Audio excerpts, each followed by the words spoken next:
Our story begins with our MC drowning. Dude's about to end his life at the age of 20 with no regrets. But as he was about to disconnect from the server, he starts thinking about Mia, his classmate. But basically, she's the girl our boy goons too. Then, before he knew it, Mia was already in front of him telling him to wake up. We then go to the present. This is Miss Song. She's a teacher at this school and seems like everyone loved her. She's 29 and seems like she doesn't have a boyfriend with her build and occupation. Everyone thinks she's single because no one could match her. Honestly, why can't teachers look like this at my school? Anyways, Miss Song was smiling until she got onto the cab. Seems like she's being forced to visit Blue Hill apartment. Now, if you haven't guessed, this is our MC Hyun, an alumni at the school, getting completely fucked by the juniors. After beating Hyun to the ground, they went for his wallet and it was full of cash. Not gonna lie, I thought bro was a brokey. Even these dudes couldn't believe Hyun got some dough.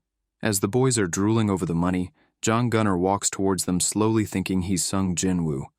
One of the juniors told him to go away since they've already got enough for today, but he smiled and told them to jump him, so they did. But Gunnar starts throwing hands and destroyed all of them in a matter of seconds. Gunnar was raging so hard that Hyun had to get up from his fake-ass coma to stop him, saying they are just kids. Seems like he forgot that these kids almost put him into coma. Gunnar eventually stops and tells him they should get going.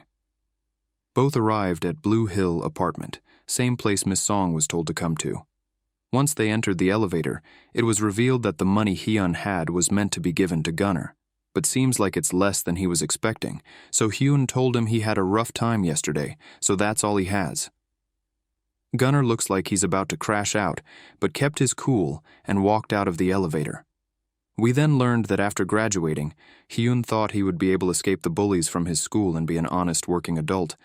But he was wrong. At the age of 20, he's still trapped in his school nightmare, treated like parasites by his leader Gunnar. Inside the room full of gooners, Gunnar tells Sungkyu to clean the room since he will be having a guest over, and warns the boys to be in their best behavior, and if they try anything, he will send them to the afterlife. Meanwhile, Hyun is having a mental breakdown in his own world, thinking there's no way he can escape this. Not long after Miss Song arrives at the Gooners' cave, the guys went over to see who it was and thought she'd look familiar. Gunnar went to open the door and invites Miss Song in. She questions what this place is, but he does not reply and leads her to the bedroom. Everyone was confused what was going on. Once Miss Song was in, Gunnar walks in from behind and smashes his hands right into her dual round earthers like it's a volleyball. She quickly turns around and asks what he's doing, but he suddenly pulls her in and tells her that he misses her. But Miss Song was not enjoying this. She constantly tries to break free, but Gunnar overpowers her. And before she knew it, her mommy cow milkers was already hanging out, and Gunnar was soaking it like he haven't had water in 100 years. Things gets more intense from here onwards. Miss Song had no chance of fighting back. She questions why he asked her to come to his place, so he tells her that he wants to show her the kingdom where he rules. Imagine being a grown-ass man bragging about the kingdom he rules, and it's a fucking apartment room, probably even rented. Anyways, Gunnar gets even crazier with Miss Song. Meanwhile, the guys outside were trying to figure out if that was their teacher inside. Some even though about having a quick edging session, but they remembered Gunnar told them to behave. We get a flashback and learn that Hyun and Miss Song is somewhat close. They used to have great conversation about Hyun wanting to be a poet, and she even asked him to show her some of his poems. She was the one who believed Hyun could be what he dreamed of, a poet. Back in the room, Miss Song was begging Gunnar to stop, but it was too late. The heat-seeking moisture missile is already activated, aiming straight at the private dungeon. But suddenly Mia enters the room asking and went straight for the master bedroom. The boys tried to stop her, so she screams, telling Gunnar to come out. Eventually she broke free and barges into the room where she sees Gunnar and Miss Song. The yogurt has already been spilled. Mia cursed at Miss Song for her actions, so Gunnar tells Miss Song to leave. Gunnar and Mia fights. She wants him to apologize, but he crashes out and left with his boys, but Hyun was not going. He explained he needs to finish his betting analysis to Gunnar told him to stay with Mia. Hyun clearly had other plans. Back in school, Mia was the popular girl that everyone has a crush on, and Hyun was the quiet kid. The only difference between Hyun and the average quiet kid is that he didn't went around blasting rounds at others. Mia was the girl of Hyun's dream, and just when he was going to finally have some time with her, Gunnar tells Hyun to come with him. One of the guys grabbed Hyun and asked if he think Gunnar would let him stay with Mia. Suddenly Hyun speaks up and asks Gunnar if he could go home to finish his work so he could go back to betting, because without those missing files, he won't be able to bet today. Fortunately, Gunnar allowed him to go, but because he forgot his phone at the apartment, he had to make a stop first. Hyun came back right when Mia was cleaning up the room, so she asks him to follow her. Then out of nowhere she bends down so intensely that it got her ultra-huge balloons pointing at Hyun's face, and clearly Hyun feels the force pulling his face towards it. She then tells him to come help her lift up the mattress. Hyun gets down to the side, but he wasn't looking at the mattress. His eyes were so locked in on those rice cakes like he's trying to figure out how to make it. Can't blame him. If all of us were him, I'm sure as hell we'd do the same thing. They got the sheets cleaned, but as Hyun was about to leave, Mia asked if he could stay with her. He tries to explain to her that Gunnar wouldn't allow that, so she said they would not be back soon, and begs him to stay because staying alone in this apartment scares her. And that is all it takes for Hyun to fold. Hyun fell asleep for a bit, but then felt something weird happening with his personal rocket, and once he opened his eyes he saw Mia cleaning his rocket. Alright, you edge maxers, let's take a step back first. Before all this happened, Mia went into Hyun's working room to give him snacks, but found him sleeping, so he woke him up and told him to go sleep in the bedroom. Hyun tells her that he needs to go place the bets at 9:50, so Mia tells him to get some rest first since he's still got some time and she will wake him up. Now back in the room, cleaning the rocket was her way of waking him up. Hyun was so confused and asks what the hell she's doing. Mia said the rocket was already active when she got in, so she figured something must be done to prevent further damages. Our boy couldn't believe what's happening, but as it goes on he starts losing his morals and was more focused on how amazing it feels. And in just a few pumps, the banana seeds were successfully planted in places that it could not grow further. Mia tells him to pretend like nothing happened, but Hyun can't leave not knowing why she did it. So she tells him that she was just mad and Gunnar and wants to take revenge on him. On his way out, Mia tells him to get home safe, but suddenly the door beeps. Gunnar and the boys were back, so Hyun had to take a quick U-turn. The dudes got in and Gunnar told Mia he had something to talk to her in private. Gunnar apologized to Mia for what he did. He explained that he had to act tough earlier because he's in front of the boys. Mia was clearly not happy with his excuses and starts yapping while Hyun is hiding in the bedroom's closet. Then Mia tells Gunnar that she will be out there getting sieged by random dudes if he keeps bringing girls to smash in the apartment, so he pulled her in and sincerely apologizes to her. Once Mia forgives him, Mia instantly felt a hand crushing her cakes. She quickly pushes him and tells him they are not doing in this when the guys are outside, so Gunnar said he will send the guys out. Once he left, Mia opens the closet to see our boy panicking. Gunnar comes back, so Mia tells him to wait a minute, but that dude ain't waiting a second longer. His gooning demons is taking over him. He quickly puts Mia down and gets on top of her. She tries to stop him, but she wasn't fast enough. Her giant milky bazookas were already bouncing around freely. Mia still tries to make him stop, and that's when Gunnar notices Mia looking at the closet continuously. He starts to suspect her and walks straight to the closet. Mia quickly got up and hugged him from behind, saying she does not want to do it on that bed since he was rolling around with Miss Song there earlier, and suggests they go to the dressing room instead. I honestly think Gunnar is dense because he tells her he understands, but then dude just starts attacking her bazooka milkers right away as they are standing, which means Hyun here is watching this live. Hyun was so confused why a girl like Mia chooses the path she's in right now. This started in high school, when one day Mia walked up to Gunnar and said they will be dating. Her only condition was he should not be seeing other girls and always respect her, which Gunnar agrees. That was also the first time the two had ever spoken.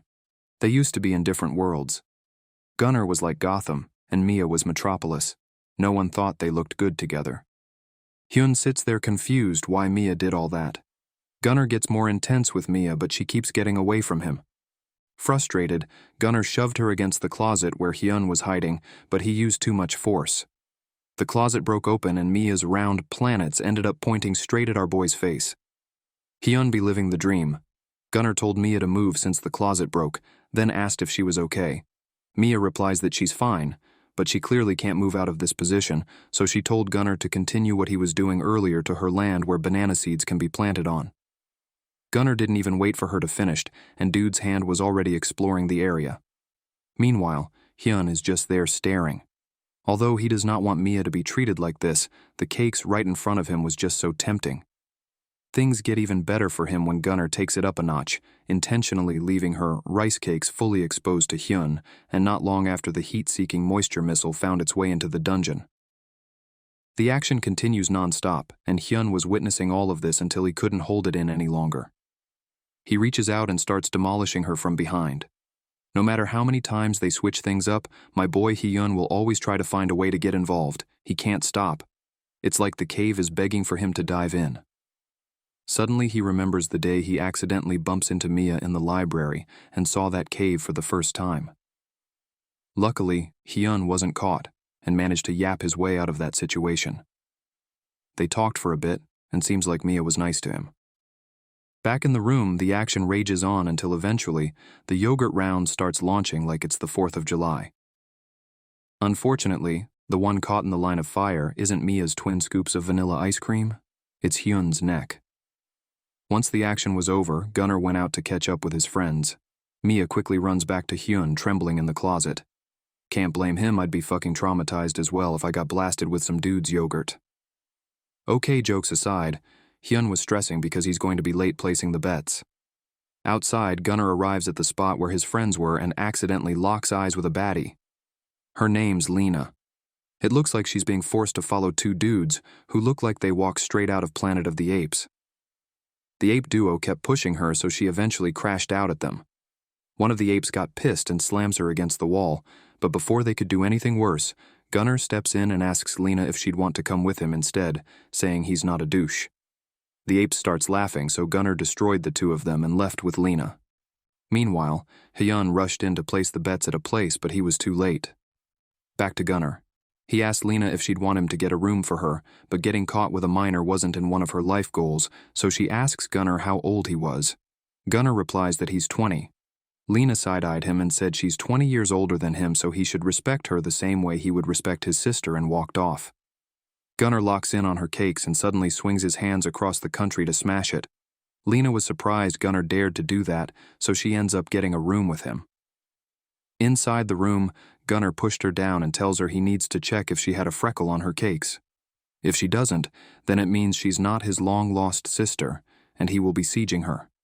Then I think we all know what happened.